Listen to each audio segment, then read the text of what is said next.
Hi അസ്സലാമു അലൈക്കും, welcome back. കുറേ ദിവസങ്ങൾക്ക് ശേഷം ഇതാ നല്ലൊരു റെസിപ്പി ആയിട്ടാണ് വന്നിട്ടുള്ളത്. അതും നമ്മളെ വെണ്ടക്ക പുളിയിഞ്ചി. നല്ല ടേസ്റ്റിയാണ്. ചോറിന് കറികളൊന്നും വേണ്ട, അത്രയ്ക്ക് ടേസ്റ്റിയാണ്. ഇത് മാത്രം മതി നമുക്ക് ഒരു പ്ലേറ്റ് ചോറുണ്ണാൻ. അപ്പോൾ എന്തായാലും ഒന്ന് ട്രൈ ചെയ്ത് നോക്കുക. കൂടാതെ എൻ്റെ ചാനൽ ഇഷ്ടപ്പെടുകയാണെങ്കിൽ ലൈക്ക് ചെയ്യാനും ഷെയർ ചെയ്യാനും ഒന്നും മറക്കരുത്. കൂടാതെ സബ്സ്ക്രൈബ് ചെയ്യാനും. അപ്പോൾ പെട്ടെന്ന് ഉണ്ടാക്കിയെടുക്കാനും പറ്റും, നല്ല ടേസ്റ്റിയാണ്. ഇതിലേക്ക് വേണ്ടത് കുറച്ച് ഇൻഗ്രീഡിയൻസ് മാത്രം മതി. എന്തായാലും ഇതൊന്നും ഉണ്ടാക്കുന്നത് നമുക്ക് നോക്കാം. ഇതിനായിട്ട് ഞാൻ മൂക്കാത്ത എന്നാൽ ഇളയ വെണ്ടയ്ക്ക എടുക്കണം. അത്യാവശ്യം ചെറുതാനും കുഴപ്പമില്ല. ഇതുപോലെ ചെറുതാക്കിയിട്ട് വട്ടത്തിൽ നേർത്തതാക്കി കട്ട് ചെയ്തെടുക്കുക.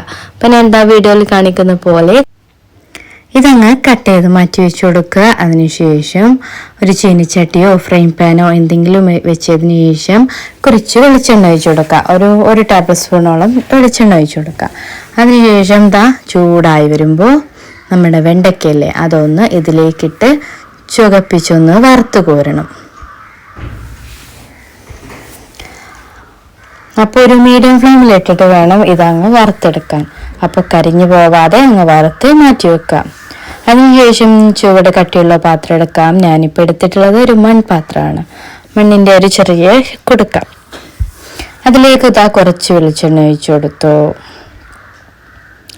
ഇനി അതല്ല, നമ്മൾ വെണ്ടക്ക മൂപ്പിച്ച് അതങ്ങ് മാറ്റി വെച്ച് ചീനിച്ചട്ടിയിൽ തന്നെ വേണമെങ്കിൽ ഇത് ഉണ്ടാക്കിയെടുക്കാം. എണ്ണ ചൂടായി വരുമ്പോൾ നമ്മളിതിലേക്ക്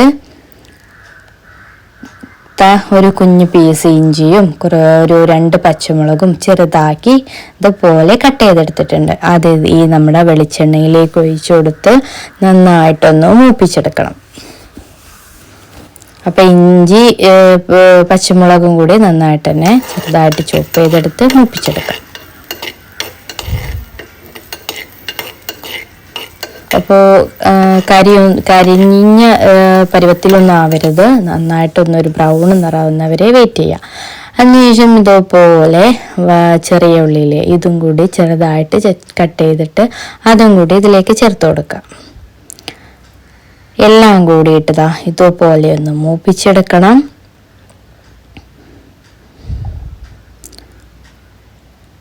അപ്പോൾ ഇതുവരെ ചാനൽ സപ്പോർട്ട് ചെയ്ത എല്ലാവർക്കും നന്ദിയുണ്ട്. അതുമാത്രമല്ല, വീഡിയോ ആദ്യമായിട്ട് കാണുന്നവരാണെങ്കിൽ എൻ്റെ ചാനലൊന്ന് സബ്സ്ക്രൈബ് ചെയ്യാൻ മറക്കല്ലേ.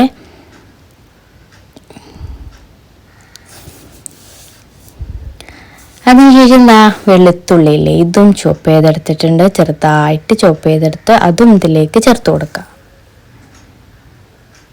അതിനുശേഷം ഒരു 1/4 ടേബിൾ സ്പൂണോളം മഞ്ഞൾപ്പൊടിയും ഒരു 1/4 ടേബിൾ സ്പൂണോളം മുളക് പൊടിയും ചേർത്ത് നന്നായിട്ടൊന്ന് മിക്സ് ചെയ്തെടുക്കാം.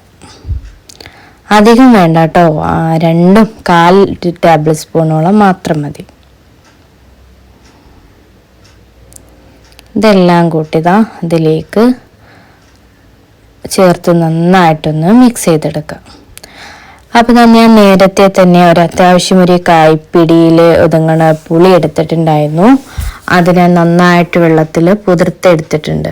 ഇത് ഊറ്റി ഇതിലെ പുളിവെള്ളം നമുക്ക് ഒഴിച്ചു കൊടുക്കാം. ചണ്ടി മാറ്റിയതിന് ശേഷം നല്ല കട്ടിയുള്ള പുളിവെള്ളം തന്നെ ഇതിലേക്ക് ഒഴിച്ചു കൊടുക്കാം. അതിനുശേഷം ഇതുപോലെ ഒന്ന് മിക്സ് ചെയ്ത് ഒന്ന് മീഡിയം ഫ്ലെയിമിൽ ലോ ഫ്ലെയിമിൽ നിന്ന് മീഡിയം ഫ്ലെയിമിലോട്ട് അങ്ങ് മാറ്റാം. അപ്പോൾ അതൊന്ന് നന്നായിട്ടൊന്ന് തിളക്കുന്നവരെ ഒന്ന് വെയിറ്റ് ചെയ്യണം. ചെറുതായിട്ടൊന്ന് തിള വരുമ്പോൾ നമുക്കിതിലേക്ക് ഒരു ശർക്കര അച്ച് ചേർത്ത് കൊടുക്കാം. ഇത് ഞാൻ ഒന്ന് പൊടിച്ചിട്ടാണ് ചേർത്ത് കൊടുക്കാൻ പോകുന്നത് കേട്ടോ. അത്യാവശ്യം വലിപ്പമുള്ള തന്നെ ഒന്ന് ചേർത്ത് കൊടുക്കുക. അപ്പം ഞാൻ അത് പൊടിച്ചെടുത്തിട്ടുണ്ട്, അതും കൂടി ചേർത്ത് കൊടുത്തു. ഇനി ആ ശർക്കരയ്ക്ക് ഒന്ന് അലിഞ്ഞ് ഇതുപോലെ നന്നായിട്ടൊന്ന് കുറുകി വരുന്നവരെ ഒന്ന് വെയിറ്റ് ചെയ്യണം. അപ്പോൾ നമ്മുടെ പുളിയിഞ്ചിക്ക് ആവശ്യമായിട്ടുള്ളതായി കൂട്ടൊക്കെ ഒന്നിങ്ങനെ തിളച്ച് ഒന്നിങ്ങനെ പരിവായി വരുന്നുണ്ട്. ഇതങ്ങ് നമുക്ക് മാറ്റി വെച്ച് കൊടുക്കാം. അതിനുശേഷം ഇതിലേക്ക് വേറൊരു ചട്ടി വെച്ച് കൊടുത്തു. അതിലേക്ക് ഒരു 1/4 ടേബിൾ സ്പൂണോളം 1/4 ടേബിൾ സ്പൂൺ എന്ന് വെച്ചിട്ട് 1/4 കപ്പിൻ്റെ മെഷറിംഗ് കപ്പിൻ്റെ ഹാഫ് ഭാഗം അരി, നമ്മളെ പച്ചരിയില്ലേ, അതും ചേർത്ത് കൊടുത്തു. ഒരു 1/2 ടേബിൾ സ്പൂണോളം ഉലുവയും 1/2 ടേബിൾ സ്പൂണോളം നല്ല ജീരകവും 1 ടേബിൾ സ്പൂണോളം എള്ളും, കറുത്ത എള്ളില്ലേ, അതും കൂടി ചേർത്ത് ഇതുപോലെ നന്നായിട്ട് വറുത്തെടുക്കണം. വറുത്തതിന് ശേഷം നന്നായിട്ട് തന്നെ വറുത്തെടുക്കുക കേട്ടോ.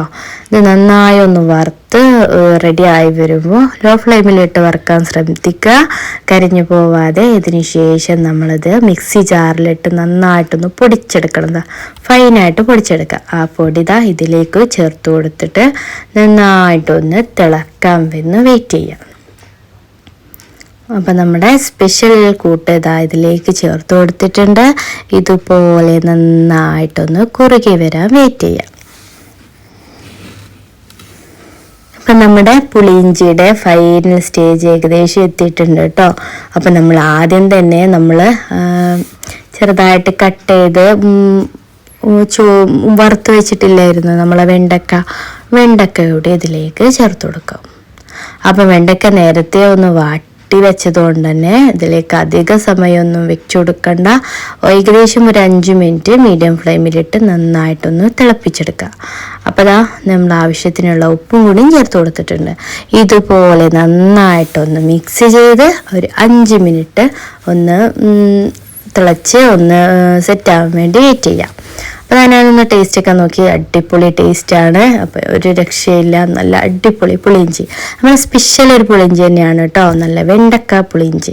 ഇതിന് ശേഷം നമ്മളിതിൽ കുറച്ച് വെളിച്ചെണ്ണ കൂടി ഒഴിച്ചു കൊടുത്ത് നമ്മൾ താളിച്ച് ചേർക്കില്ലേ, കടുകും കുറച്ച് ഉലുവയും ഒക്കെ ചേർത്ത് ചുവന്ന മുളകും ചേർത്ത് നന്നായിട്ട് കറിവേപ്പിലേക്ക് ഇട്ട് മൂപ്പിച്ച് നമ്മളിതിലേക്ക് ഒഴിച്ചു കൊടുക്കണം. ആദ്യം തന്നെ ഞാൻ ഒരു 1/2 ടേബിൾ സ്പൂണോളം കടുകിട്ട് കൊടുത്തു. പിന്നെ 1/4 ടേബിൾ സ്പൂണോളം ഉലുവയും ചേർത്ത് കൊടുത്തിട്ടുണ്ട്. അതിനുശേഷം 2 വറ്റൽമുളകും ചേർത്ത് കൊടുത്തു. ഒരു തണ്ട് കറിവേപ്പിലയും ചേർത്ത് കൊടുക്കണം. ഇത്രയും ചേർത്ത് നന്നായിട്ട് പൊട്ടിച്ച് മൂപ്പിച്ചതിന് ശേഷം നമ്മുടെ വെണ്ടക്ക പുളിയിഞ്ചിയിലോട്ട് ഇതങ്ങ് ഒഴിച്ചു കൊടുക്കുക. അപ്പം നല്ല ടേസ്റ്റി ആയിട്ടുള്ള നല്ല പുളിയിഞ്ചി റെഡി. എന്തായാലും ഒന്ന് ട്രൈ ചെയ്ത് നോക്കുക, കൂടാതെ എൻ്റെ ഫീഡ്ബാക്കും അറിയിക്കുക. അപ്പോൾ ഇതിലും നല്ല ടേസ്റ്റി ആയിട്ടുള്ള റെസിപ്പീസും പുതിയ വീഡിയോസായിട്ട് വീണ്ടും വരാൻ ശ്രമിക്കാം.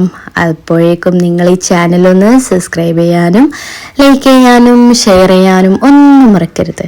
കൂടാതെ നല്ല സപ്പോർട്ട് തന്ന ഒരുപാട് കൂട്ടുകാരുണ്ട്, എല്ലാവർക്കും ഒരുപാട് നന്ദിയുണ്ട്. അപ്പോൾ വീണ്ടും പുതിയ വീഡിയോസായിട്ട് വരാം. അതുവരെയും സൈനിങ് ഔട്ട്, അസ്ന സക്കീർ.